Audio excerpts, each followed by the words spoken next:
Hello students, myself Sulochana Das, your history teacher from Adarsh Education Society.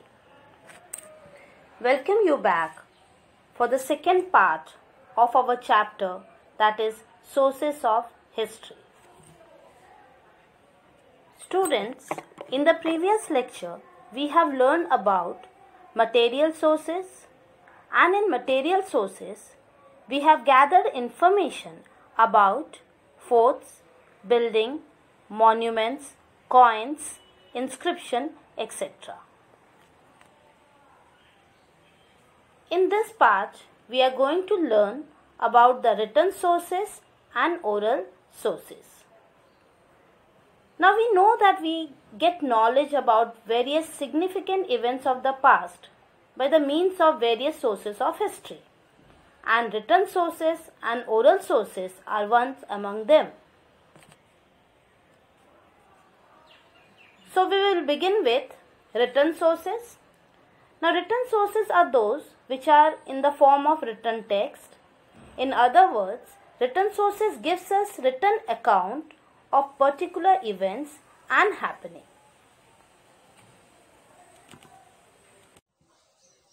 Now what comes under written sources?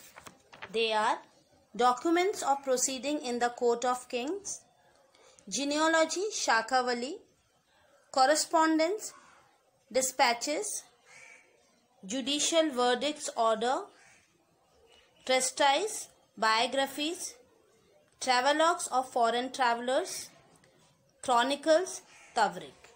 So all these written sources we are going to learn in detail. Now written sources gives us detailed information about various events of the past. And all this written material are available in various script and languages. Now which are the script or writing style of script that are available during medieval period? They are Devanagari, Arabic, Persian, Modi, etc. Now all these scripts help us to learn about the historical events that had occurred in the medieval period. Apart from this, there are many varieties of different languages which provide us with the information in written form. Now beside this, there are other written sources from where we also get the information. They are Bhurjapatra.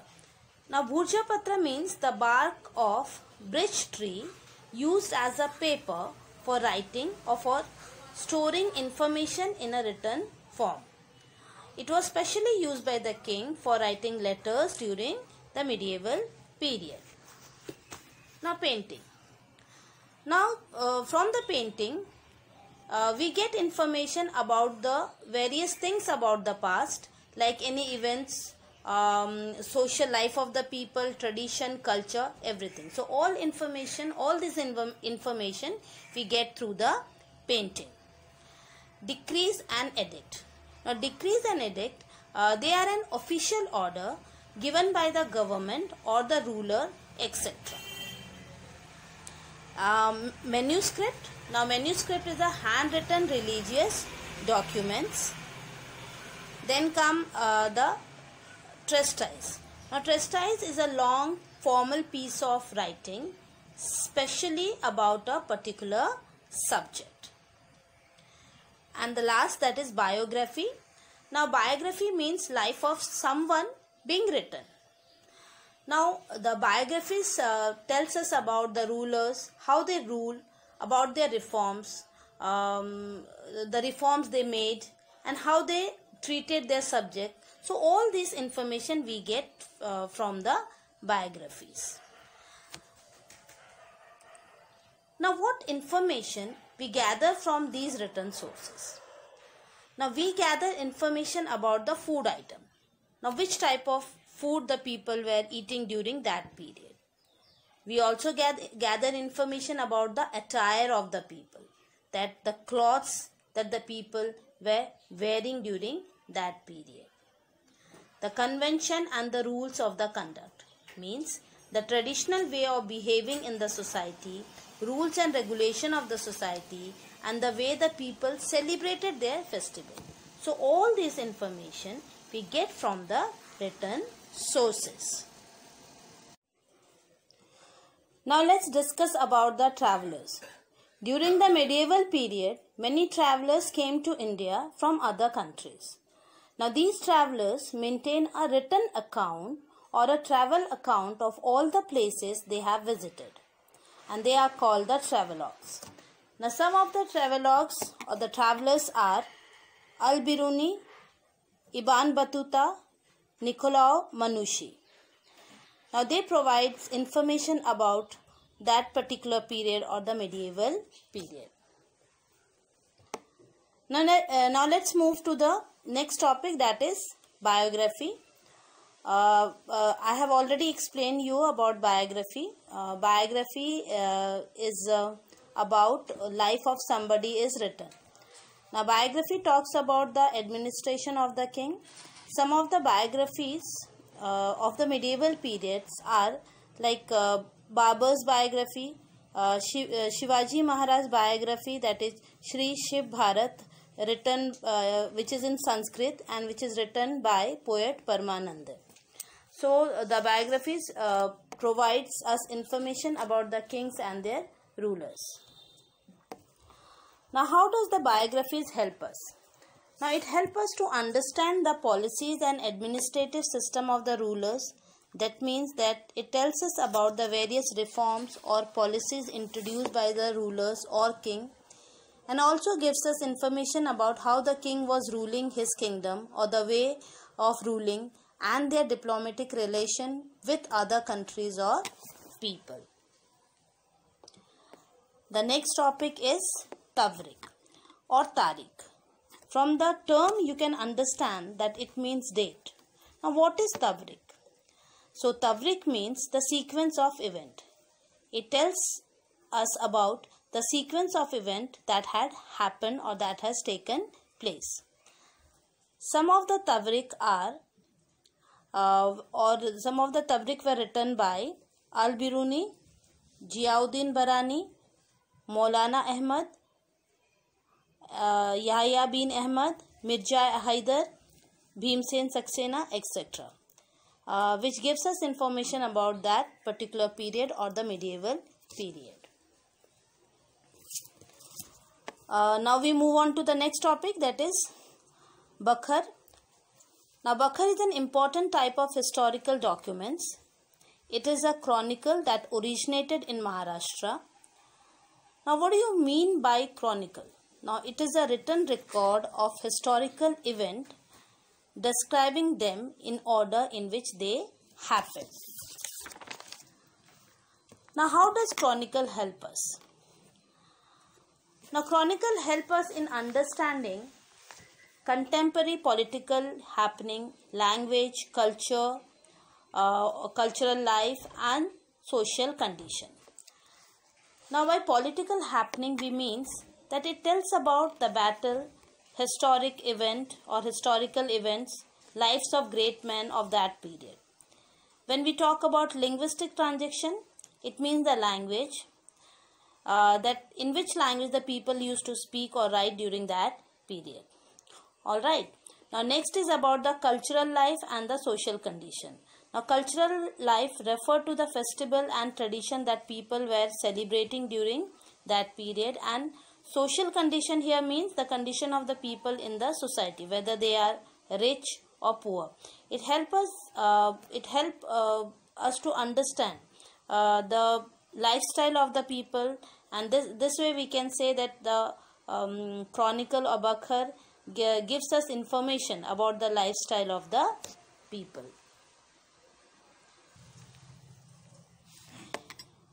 Many of the chronicles in the Marathi were written many years after the event had occurred, and as a result they are seen to rely on hearsay. Some of these chronicles are Mahika Vatichi Bakhar, Sabhasat Bakhar, Chitnit Sachi Bakhar, Bhau Sahibanchi Bakhar. Now Sabhasat Bakhar is about all detailed information they have given about the rule of Chhatrapati Shivaji Maharaj.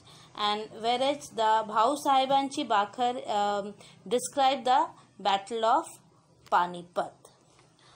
The works of other contemporary historians which are very important, they are like Robert Arm, M.C. Springer and Grant Dove. So these Western historian has also written about the Maharashtra, about the history of Maharashtra. Now let's discuss about the oral sources. The sources which are in oral form and passed from generation to generation are called oral sources. Now what comes under oral sources? They are folk song, gatha, shlokas, abhangs, povadas, proverb, legends, myths. Now students, what information do we get from the oral sources? Oral sources help us to understand various aspects of folk life through the folk literature, which is traditionally passed from generation to generation. Here are some examples of the oral sources. They are ovis, folk song, povada, folk tales, legends and myths. Now ovis means the religious belief of the people, whereas folk song, songs originating among the people of a country or an area, passed by oral tradition from one generation to next. Povadas is a type of Marathi poetry. They are a kind of ballad, narrate historical event in an inspiring way. For example, the killing of Afzal Khan by Shivaji Maharaj. Then comes the folk tales. Folk tales are about the mythological heroes whom the common people admire. Legends. Now, legend is a very old popular story depicting past events, and myth is a traditional story which was made up in past to explain natural events or justify religious belief or social custom. So all these oral sources are actually not in written form, but they are passed from generation to generation. And these all provide us information about the past events. Now history helps us in various forms. History is written with the help of three types of sources, that is material sources, written sources and oral sources. Even though history is already written, but rewriting of history is necessary because historical research is an ongoing process. It always brings out new information. So history is kept up to date by rewriting of history from time to time. Now we have learned about the different sources. Now how do we evaluate these sources? Whether they are authentic, genuine, correct or they are fake. So we need to take necessary precaution related to these sources. First, we have to examine the sources, either they are genuine or fake sources. Then their quality or authenticity has to be determined with the help of internal standard. And then we also have to determine the integrity, impartiality and neutrality of the writer, means how honest the writer is. We have to know whether the writer have any personal interest in writing or collecting the information. So all this we have to see, and this way we have to take precaution while taking information from these sources.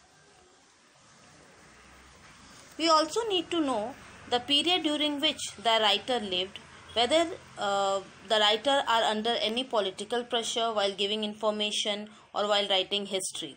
So it is also important to see that some of these information does not rely upon the hearsay. Hearsay means the heard from somebody else, or we have to check that the author, whatever information the author is giving, it is clear evidence of the events or not. We also have to check whether the author is exaggerating any information, because the writer sometimes may use metaphors and other literary device which may be misleading.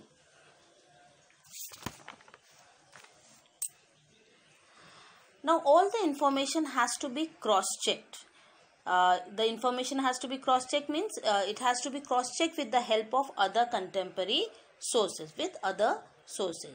So while evaluating sources of history, we also have to see the information may not be one-sided, contradictory or exaggerated. So we have to keep all this in the mind while evaluating the sources of history. The information has to be seen in a proper perspective. The sources have to be subjected to critical analysis. Means the sources has to be verified whether they are genuine or fake. So it is always necessary or important to verify the reliability of historical sources. And last, the author's impartiality and neutrality are very important. Means while writing, the author should always be impartial and should always give the correct information. Means he should always stick to the truth and fact. So all these things has to be seen while evaluating the sources of history. So student, till now in this lecture we have learned about the written sources. In the written sources we have discussed about the different script. We have discussed about Tariq. We have discussed about the travelogues, Bakar, and in the oral sources we have discussed about the various oral sources like povadas, folk tales, legend, etc. And the last that we have discussed is the evaluating the sources of history. So with this we come to an end of the chapter 1, that is the sources of history. Hope you understood the lesson. Thank you and bye.